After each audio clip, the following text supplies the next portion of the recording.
The Last Passenger, Final Part. Hindi na siya nag-iisa sa sasakyan. Dahan-dahan siyang lumingon sa rearview mirror.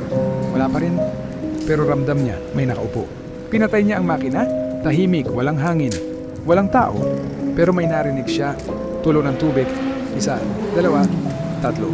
Hindi na siya nakatiis. Mabilis siyang bumaba ng sasakyan. Pagsara niya ng pinto, kusang bumukas ulit ang likod. Parang may bumaba, pero walang tao. Umatras siya, nanginginig. Pero napatingin siya sa loob.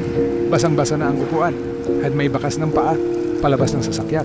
Sinundan niya ng tingin, papunta sa madilim na kalsada. At doon niya nakita yung babae, nakatayo sa gitna ng daan. Nakatungo, basa pa rin ang buhok, unti-unti siyang tumingala. Ngumiti ito, pero hindi normal. Sabay sabi, "Salamat sa paghatid." Kinabukasan, may natagpo ang sasakyan sa gilid ng kalsada. Bukas ang pinto. Walang driver, pero basa ang loob. At may bakas ng paa. Papasok, hindi lahat ng hinahatid nakakarating. Follow for more true horror stories.